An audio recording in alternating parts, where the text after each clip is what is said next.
This opens up the study of who is this prophet. This opens up the study of who this prophet actually and adds to the broadening. And does that make sense? This opens up the study of who this prophet actually and adds to the broadening of the perspective. And that didn't sound right. Maybe there's a word missing there. This opens up the study of who this prophet actually was and adds to the broadening of the perspective and scope of the Quran so that it becomes inclusive rather than exclusive to one particular group of people. In other words, in this way a larger audience can relate to its message. Inclusive language. Examples of this would be the translation of the derivatives of KFR, literally meaning to hide, to deny the truth or cover over something. Most English translations use the verb to disbelieve or to be an infidel, making the active participle one who disbelieves or the one who is an infidel. In the present translation, the most inclusive, viable terminology is used, namely to be ungrateful, the active participle being one who is ungrateful. The Quran itself declares its timelessness and universality.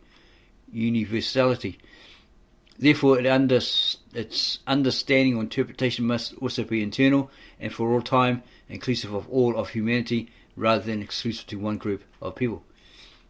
Applying the above criteria to the word Islama, he submitted to God. In the 8 times that it appears in the form of Islam, it is translated according to its universal meaning as submission to God. And the 42 times that it forms as Muslim appears, it is translated according to its universal meaning, one who submits to God, or zakat, usually translated as alms. Do not give the universal meaning of the Arabic zakat, has been translated in the present translation as purifying alms. Being the important aspect of paying the religious tax is that it purifies the rest of one's wealth. Okay, so yeah, there's a lot of that religious tax imposed on the Syrians and others by the caliphates over time. It may appear to be to them a very heavy tax, but they gritted their teeth and paid it. Historically, right?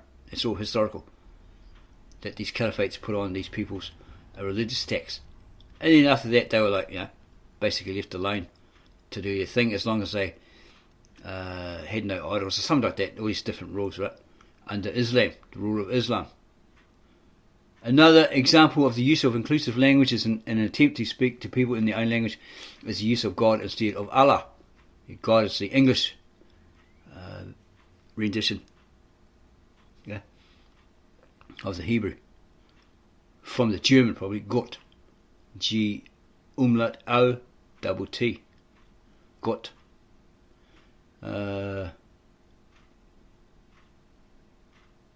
Another example of the use of inclusive language is an attempt to speak to people in their own language is the use of God instead of Allah. Many English-speaking Muslims, as well as many of the English translations of the Quran to date, use Allah when speaking English instead of God. Well, it'd be like the Jews. They don't say the supposed sacred name of God, Ahiyya, Eshu, Hiya, or similar. They say Hashem. The intention on the part of the speaker is to maintain a sense of piety. They feel that using Allah in English moves them in that direction. Many even claim that the word Allah cannot be translated. However, well-intentioned a person may be, the use of the word Allah instead of God when speaking English, first of all, does not follow the Quranic verse that tells the Prophet to speak to people in their own language. Subsequently, it does not follow the Sunnah of the Prophet who did speak to people in their own language. So saying, okay, your God is Hashem, you speak Jewish or Yiddish or whatever, okay, so we'll we'll say, you're Hashem instead of you're Allah, something along those lines, right? Okay, so they speak to them in that language that they're speaking, right? They're using the name of God in that language that they're speaking, like Hashem, Jehovah, whatever. However well-intentioned a person may be, the use of the word Allah instead of God when speaking English, first of all, does not follow the Quranic verse that tells the Prophet to speak to people in their own language. Subsequently, it does not follow the Sunnah of the Prophet who did speak to people in their own language. In addition, it creates a divide between Muslims who use the word and the English-speaking people of various faiths to whom they are speaking. In effect, it creates the illusion that there is more than one God, Allah and God. The response of the English-speaking person of another faith is to say, I do not understand your religion. You have a different God than I do, and you call him Allah. It needs to be clearly explained to English-speaking Muslims that unlike what they may feel, they do not have a monopoly on the word Allah. Arabic-speaking Christians and Arabic-speaking Jews also refer to God as Allah. The Old Testament and New Testament, when translated into Arabic, use Allah for God. Okay, go back over that again. Arabic-speaking Christians and Arabic-speaking Jews. Okay, not all of them. Okay, because you got the Syrians, etc., that use Allah, which is very different to the Allah of the Muslims. English-speaking Muslims therefore need to recall the message of the Quran that God is one, Tawheed. In addition, the Prophet did not bring a new religion but confirmed what was correct in the messages of previous prophets, namely that God is one. Yeah, but possibly they don't understand in their mindset, okay, as revealed in the original ancient Tab Ashrit, Old Testament, Lishana Articles of Prayer, right, translated in English, nearest English equivalent by the native-born Aramaic translator 15 Alexander, that they say, yeah, he's one, but it's actually three as one. Okay? Triune Godhead. Okay? And that was around way before Muhammad came on the scene. Islam or Mohammedism was around. Okay? Way before that. Centuries and centuries and centuries ago. And when it was all hand copied by scribes, correctly, faithfully, by the scribes, monks in Urhai, Edessa, modern Turkey, way back in 800 to 900 BCE. Finally, they need to follow the example of the Prophet. Okay, they're saying that you need to follow the example of the Prophet Muhammad. As the Quran says, he is the model or example to be followed. That's what the Quran is saying, right? By speaking to people in their own language. Thou versus you. In regard to the second person singular, thou, as opposed to the second person plural, you, in English, in the Arabic language, is very specific. There are 14 personal pronouns in Arabic as opposed to 6 in English. Arabic includes the nominative thou, the objective thee, and the possessive thy. As this is the bilingual edition, meaning that there's two languages here, Arabic and English, because it's been translated from the Arabic into English, the exact equivalent of the Arabic pronoun is used.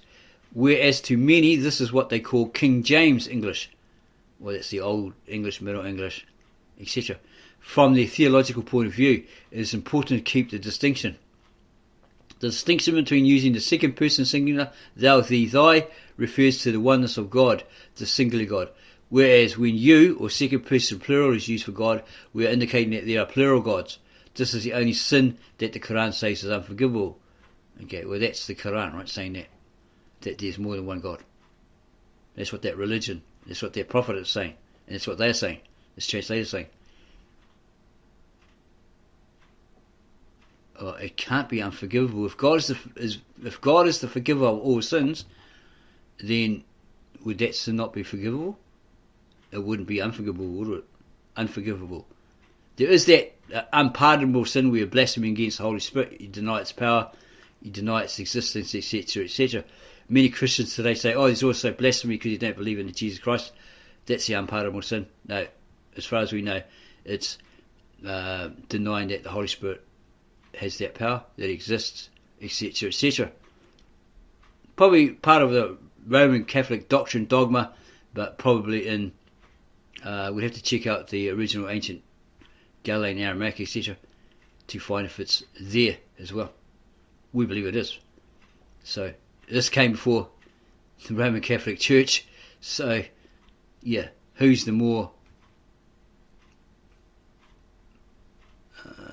one to believe? The older, right? In addition, whenever the prophets are spoken to directly, the pronoun used is thou or thee. This is also the way that the Quran addresses Mehree, verse 434. Another distinction between this translation and other present English translations of the Quran arises from the fact that this is the first critical English translation of the Quran by a woman. Okay. However, That does not necessarily make this a feminist translation. The Sublime Quran is a translation of a person who practices spiritual integrity, futuwa, how do you say that? Futuwa, or spiritual chivalry as it is sometimes called. It should also be noted that none of the reasons given as to how this translation differs from all other English translations has anything to do with this translator being a woman. Oh well, surprise, surprise, we didn't know it was a woman. They are all indications of gender-free intellectual reasoning.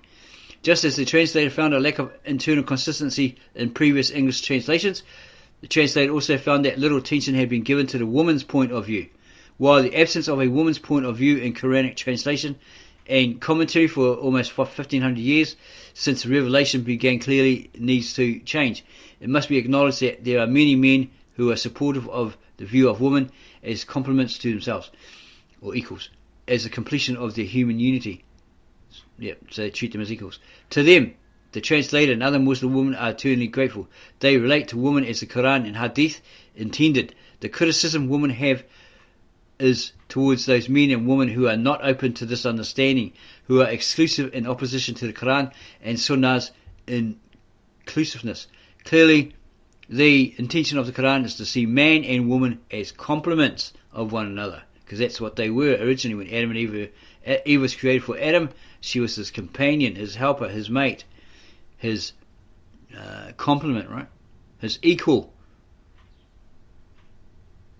Yet because she sinned first, he became the head over the woman. Okay? And she's the head of the family, with the affairs and all that sort of stuff that goes on, right? Children, all that sort of stuff. Consequently, in the following introduction and translation, the translator has addressed a main criticism of Islam made in regard to a human rights issue, namely that a husband can beat his wife 434 after 2 stages of trying to discipline her. In addition, when words in a verse refer directly to a woman or wife or wives, and the corresponding pronouns such as they, them, those, the translator has placed an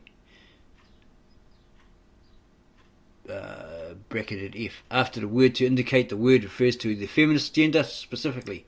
Otherwise, in the Arabic language, as in Spanish, the masculine pronoun may be used generically to include both male and female human beings. At this point, the translator she should say that there will be those who see her as a person having a particular Muslim point of view. And she says, let her assure the reader that she is most certainly a Muslim woman. She has been schooled in Sufism, which includes both the Jafari, Shia, and Hanafi, Hanbali, Maliki, and Shafi'i Sunni points of view. As an adult, she lived 9 years in a Jafari community in Iran and had been living in the Hanafi community in Chicago, USA, for the past 15 years with Maliki and Shafi'i friends. While she understands the position of each group, she does not represent any specific one, as she finds living in America makes it difficult enough to be a Muslim, much less to choose to follow one sect or another. However, in this translation, she has not added any indication of differences in recitation between the sects, so that it does SECTS, so that it does represent the majority view. At the same time, the translator has chosen to continuously engage in the greater struggle of self-improvement. This is the beginning stage of the Sufi path. Yeah, we've sort of like went and had a look at that sort of thing, and they do this dance with your arms out, spin around and around and around and all this sort of stuff, and smile, and it's like, well, we felt it was kind of fake. Yeah, that's just how we felt. Well, I felt, yeah. The girlfriend at the time, she loved it, all these smiles and stuff, but I just felt there's some sort of fakiness here, Put on a smile as you spin. Yeah, it's pretty fun. You might try it the first time and get all spin out and get all dizzy. This is the beginning stage on the Sufi path, including murwa or moral reasonableness leading to futuwa or spiritual chivalry. And the translator could not even claim that she had moved beyond that. God knows best. She grew up in the United States with a single parent, a Christian-American mother. Her father, an Iranian, lived in Iran. She was an adult before she came to know him. He was not religious but spiritual, devoting his life as a physician to help heal the suffering of people. Okay, so he had that spiritual inclination. He wasn't a devotee of anything. Her mother was not a Catholic, but she sent her to a Catholic school. At the age of 8, the translator wanted to become a Catholic, to which she had no objection. The mother had no objection. When she was 24, she went to Iran for the first time as an adult with her former husband and their children. So she has an ex-husband, maybe. She began taking classes in Islamic culture and civilization taught by Sayyid Hossein Nasr. One day he asked her what religion she followed, and she said that she had been brought up as a Christian. He said, well, now that you are in Iran and your father is Muslim, everyone will expect you to be Muslim. And she said, I don't know anything about Islam. He said, well, learn. And that was the beginning of her journey, culminating in this translation. So she basically had no choice. Everyone around her was Muslim, so you had to adopt that religion, right? There might be consequences if you don't. Okay, if you say you're a Christian, or might be some consequences. There might be. Okay, we're not saying there was. We're just saying there might be. Presentation. In terms of presentation, most English translations of the Quran presently available translate and present the translation sign by sign or verse by verse, much like a translation of the Old or New Testament. The numbering system added later does not always mark the end of a verse. Often the sentence continues to the next verse. In order to put less emphasis on a verse number and in order that the reading may be interrupted, the reader will find a very different format from the usual English translation formats. As the Quran was revealed in the oral tradition and is still recited in Arabic as it was revealed, this English translation is arranged to match the Arabic oral recitation. The number and names of each chapter, Surah, appears at the top of each page of this edition of the translation, along with the stage, manzil, division of the Quran into 7 parts, so it can be read in its entirety in a week. Part juz or para, division of the Quran in 30 parts, so that the entire Quran can be read during the month of Ramadan. That's when you're fasting and all that sort of stuff, right? Section ruku, an indication to bow the head, and the signs ayat on that page. Recitation marks. The Arabic letter or im indicates a necessary stop. The letter M indicates a necessary stop. This is marked at the end of a line of English translation with a period, and it's a dot between the two brackets, followed by the symbol, looks like an asterisk. The 14 signs where a prostration is obligatory are indicated at the end of the English line of translation with the symbol. The numbering of signs used in this translation is based on the Sufi numbering system. The translation is based on Hafs' version of the reading of Asim, which is the most popular reading throughout the Islamic world. Therefore, this translation differs from previous English translations in that there has been a conscious attempt to present a translation of the sacred text that is internal consistency and reliability. It is the first critical English translation by a woman, who includes the view of woman in the signs, verses wherever relevant. The translation is consciously a universal, inclusive one, widening the relevance of the sacred text to a larger community. The translation is presented line by line in a larger font size so that it can be read and understood more easily while listening to the Arabic recitation. Let it also be said that this translation was undertaken by a woman to bring both men and women to equality, being equal, right? So that the message of fairness and justice between the sexes can be accepted in truth by both genders. God knows best. While the translator has personally been blessed by her contacts with the most understanding and compassionate of men in her lifetime, and she has never found herself in a situation of being physically threatened or beaten, reading about and hearing first-hand stories of women who have, the translator felt the deep sense that she is essentially and spiritually one with them by her very existence. The question the translator kept asking herself during the years of working on the translation: how could God, the merciful, the compassionate, sanction husbands beating their wives? The need to pay attention to this feeling did not surface until the day she first publicly presented the results of this translation of the Sublime Quran at the WISE, Women's Islamic Initiative in Spirituality and Equity Conference, November 2006, where 150 Muslim women from all over the world had gathered to discuss the possibility of forming a Women's Islamic Council.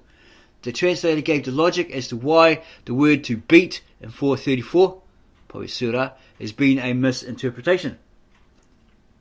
Wonder why is that?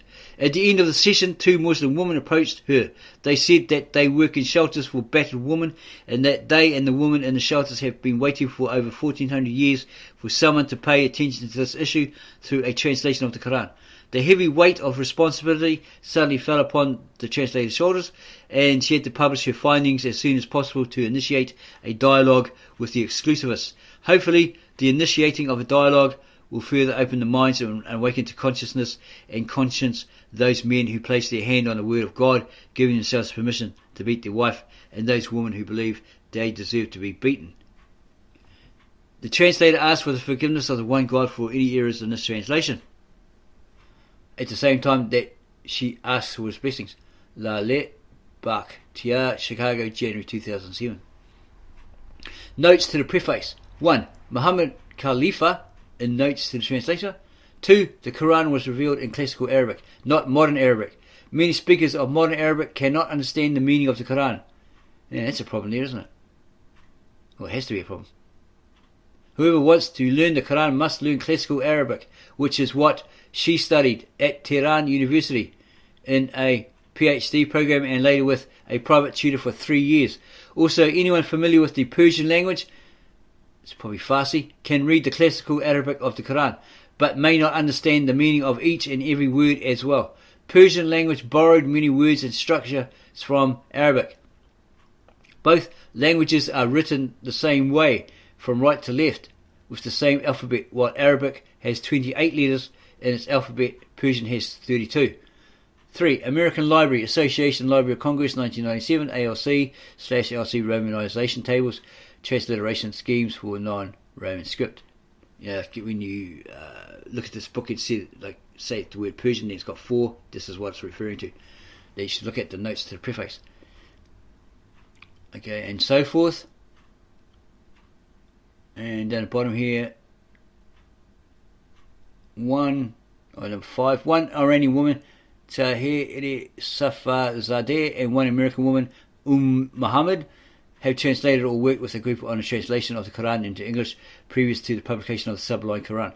However, while Tahir Safarzadeh's translation is published international under her name, the name of Muhammad does not appear in the published Sahih International Translation of the Quran. However, the words Ummat Muhammad, the Muhammadan community, do appear on some editions of the translation. In both cases, however, that of Tahir and Muhammad, these women did not challenge the over 1400 years of male interpretation of the Quran. Therefore, in key passages like 434, the translations read exactly as the translations by a male. In other words, theirs is not a critical translation representing the prophetic voice speaking out against wrongdoing and injustice, but instead supporting the status quo. Okay, and down the bottom here, 9. The Quran has been recited and reprinted millions of times in Arabic throughout the Muslim world without the slightest change of a sentence, a word, or even a letter. The order of the verses has not changed, nor the 114 chapters. There are only a few discrepancies of diacritics which affect some vowels that may emphasize a different shade of meaning of specific words and a different numbering of the verses. 6239 Kufa, 6204 Basra, 6225 Damascus, 6219 Mecca, and 6211 Medina, but they all contain the same number of words and the same number of letters.